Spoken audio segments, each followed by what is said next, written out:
नमस्कार दोस्तों, स्वागत है आप सबका हमारे YouTube channel unique Hindi academy में। दोस्तों, आज हम बात करेंगे हिंदी साहित्य के इतिहास के आदिकाल की। दोस्तों, जैसा कि आप सभी जानते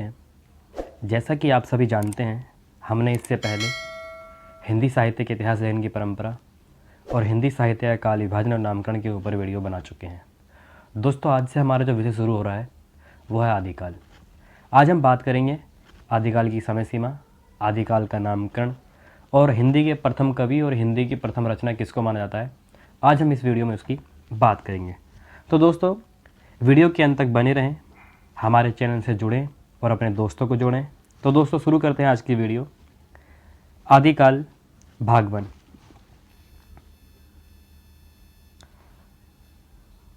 दोस्तों, आदिकाल को लेकर आचार्य रामचंद्र शुक्ल ने एक बात कही थी। आदिकाल जिसकी समय सीमा 1050 से 1375 मानी जाती है। आचार्य रामचंद्र शुक्ल ने आदिकाल की प्रारंभिक सीमा 993 ईस्वी से लेकर, अर्थात राजा मुंज और भोज के समय से लेकर अंतिम सीमा हमीरदेव के पीछे तक मानी है। किसने? आचार्य रामचंद्र शुक्ल ने। अब बात करते हैं आदिकाल के काल विभाजन की। अगर हम आदिकाल के काल विभाजन की बात करें तो आचार्य रामचंद्र शुक्ल ने इसकी समय सीमा कितनी मानी है? संवत 1050 से 1375 विक्रमी। डॉक्टर रामकुमार वर्मा ने 750 से 1000 ईस्वी और हजारी प्रसाद द्विवेदी ने 1000 से 1400 ईस्वी, श्याम सुंदर दास ने 1050 से 1400 और राम स्वरूप चतुर्वेदी ने 1000 से 1350 तक इसकी समय सीमा मानी है। दोस्तों, अगर हम आदिकाल के नामकरण की बात करें तो आदिकाल के नामकरण में जो चारण काल दिया वो जॉर्ज ग्रियर्सन ने, आरंभिक काल दिया मिश्र बंधुओं ने, वीरगाथा काल आचार्य रामचंद्र शुक्ल ने, आदिकाल हजारी प्रसाद द्विवेदी ने, जयकाल और आदिकाल रमाशंकर शुक्ल रसाल ने। दोस्तों, अगर जयकाल के बारे में पूछ लिया जाता है कि जयकाल नामकरण आदिकाल किस विद्वान ने किया था, तो उसमें रमाशंकर शुक्ल रसाल आते हैं। दोस्तों, अगर हम आगे बात करें तो आगे संधिकाल नामकरण किसने किया था? रामकुमार वर्मा ने। सिद्ध सामंत काल राहुल सांकृत्यायन। बीजवपन काल की संज्ञा किसने दी थी? महावीर प्रसाद द्विवेदी ने। वीरगाथा युग श्याम सुंदर दास ने कहा था। आविर्भाव काल शैलेश जैदी, ये समकालीन रचनाकार माने जाते हैं और कभी कभी नए लेखकों के बारे में भी पूछ लिया जाता है कि मतलब आविर्भाव काल किसके द्वारा दिया गया है। दोस्तों, अगर हम इनके बाद बात करते हैं तो आते हैं विश्वनाथ प्रसाद मिश्र ने आदिकाल को क्या नाम दिया? वीरकाल। डॉक्टर धीरेन्द्र वर्मा ने अपभ्रंश काल। कपिल कुल श्रेष्ठ ने क्या नाम दिया? अंधकाल।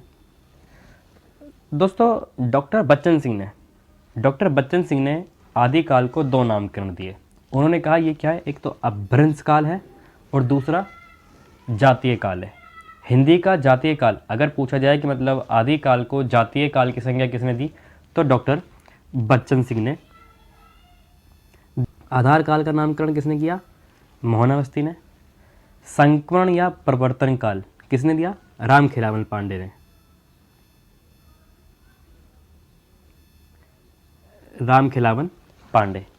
प्रारंभिक या उन्मेष काल डॉक्टर गणपति चंद्र गुप्त, इन्होंने आदिकाल को प्रारंभिक नामकरण दिया और उसको हम उन्मेष काल के नाम से भी जानते हैं।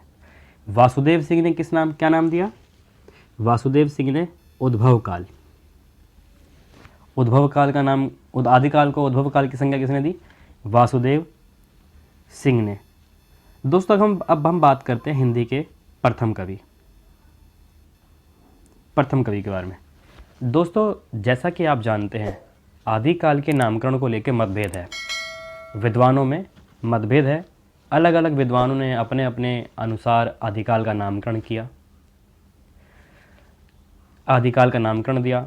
ऊपर जो हमने नाम अभी देखे हैं, परीक्षा में 1 या 2 प्रश्न वहाँ से ज़रूर आते हैं। आप टीजीटी, पीजीटी या फिर नेट की परीक्षाओं में अगर आप पुराने पेपर उठा के देखेंगे तो वहाँ से आपको बहुत क्वेश्चन देखेंगे, मतलब वो वहीं से क्वेश्चन पूछता है। कभी कभी क्या होता है, यूजीसी नेट वाले जो मिलान वाले प्रश्न आते हैं वो ज़्यादातर यहीं से पूछता है। आपको इधर लेखक का नाम दे देगा, इधर उसके काल का नामकरण दे देगा और बोलेगा कि मतलब इसको मिलान कीजिए। तो ये वाले क्वेश्चन ज़्यादातर यहाँ आते हैं। दोस्तों आगे हम बात करते हैं हिंदी के प्रथम कवि के बारे में। जैसा कि मैंने अभी आपको बताया कि आदिकाल के नामकरण को लेकर विद्वानों में मतभेद है, लेकिन हिंदी के पहले कवि कौन है या हिंदी का प्रथम कवि किसे माना जाए, इस बात को लेकर भी विद्वानों में मतभेद है। लोगों ने अपने अपने तरीके से अपने अपने अनुसार हिंदी का प्रथम कवि स्वीकार किया है। तो कौन कौन से हैं इसको हम देखते हैं। डॉक्टर शिव सिंह सेंगर। दोस्तों जो शिव सिंह सेंगर है, इन्होंने पुष्पदंत को हिंदी का प्रथम कवि माना है, जिनका समय 10वीं शताब्दी माना जाता है। राम कुमार वर्मा अपनी पुस्तक हिंदी साहित्य का आलोचनात्मक इतिहास में स्वयंभू को हिंदी का प्रथम कवि मानते हैं, जिनकी समय सीमा 783 ईस्वी मानी जाती है। हजारी प्रसाद द्विवेदी, आचार्य हजारी प्रसाद द्विवेदी अब्दुल रहमान को हिंदी का प्रथम कवि मानते हैं, जो कि 12वीं शताब्दी के कवि हैं। मिश्र बंधु सरहापा को हिंदी का पहला कवि मानते हैं, जिसकी समय सीमा 769 मानी जाती है। दोस्तों अगर हम इनके बात करें तो महावीर प्रसाद द्विवेदी भी सरहापा को ही हिंदी का प्रथम कवि मानते हैं, जिनकी समय सीमा 769 ईस्वी पूर्व है। राहुल सांकृत्यायन। दोस्तों हम देखते हैं कि राहुल सांकृत्यायन, जिनकी हिंदी काव्यधारा एक महत्वपूर्ण पुस्तक है, इन्होंने भी सरहापा को ही हिंदी का प्रथम कवि माना है। डॉक्टर नगेंद्र, जिन्होंने हिंदी साहित्य का इतिहास संपादित किया था, इन्होंने भी सरहापा को ही हिंदी का पहला कवि माना है, जिसकी समय सीमा 769 ईस्वी मानी गई है। चंद्रघर शर्मा गुलेरी राजा मुंज को हिंदी का पहला कवि मानते हैं, 993 ईस्वी। अगर पूछा जाए चंद्रघर शर्मा गुलेरी ने हिंदी का पहला कवि किसे माना है, तो राजा मुंज को यह हिंदी का पहला कवि मानते हैं। और दोस्तों इन्होंने आदिकाल को अपभ्रंश काल की संज्ञा दी थी। दोस्तों अगर हम इनके बात करें तो इनके बाद नाम आता है डॉक्टर गणपति चंद्र गुप्त, जिनके इतिहास ग्रंथ का क्या नाम है, हिंदी साहित्य का वैज्ञानिक इतिहास, जो कि 1965 में प्रकाशित हुआ था। इन्होंने सालीभद्र सूरी को हिंदी का पहला कवि माना है, जिनकी 1184 इनकी समय सीमा मानी जाती है। आचार्य रामचंद्र शुक्ल हिंदी का प्रथम कवि किसे मानते हैं? दोस्तों चंद्रबरदाई को। चंद्रबरदाई अगर आप इनका नाम सुने हों तो पृथ्वीराज रासो इनका ग्रंथ माना जाता है। आचार्य रामचंद्र शुक्ल चंद्रबरदाई को हिंदी का पहला कवि मानते हैं। डॉक्टर बच्चन सिंह विद्यापति को हिंदी का पहला कवि मानते हैं, जिनकी समय सीमा 1652 मानी जाती है। ये था हिंदी के प्रथम कवि के बारे में। अब हम बात करते हैं हिंदी की प्रथम रचना के बारे में। हिंदी की प्रथम रचना को लेके ज़्यादा मतभेद नहीं है। जैसे अगर आप अगर हिंदी के प्रथम कवि की बात में ध्यान देंगे तो आपने देखा होगा कुछ विद्वान एक नाम को बार बार बता रहे हैं। सरहापा को बहुत से लोग हिंदी का पहला कवि मानते हैं। तो इस दृष्टि से अगर हम देखते हैं तो हिंदी का प्रथम कवि हम किसे मानेंगे?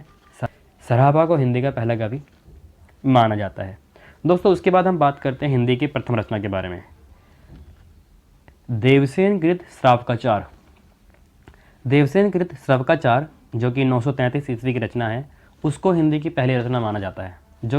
तो दोस्तों ये थी आज की हमारी वीडियो हिंदी साहित्य के इतिहास की आदिकाल की भाग 1 की, जिसमें हमने आदिकाल का नामकरण, उसकी समय सीमा और हिंदी का प्रथम कवि कौन है और हिंदी की प्रथम रचना, इसके ऊपर बात की।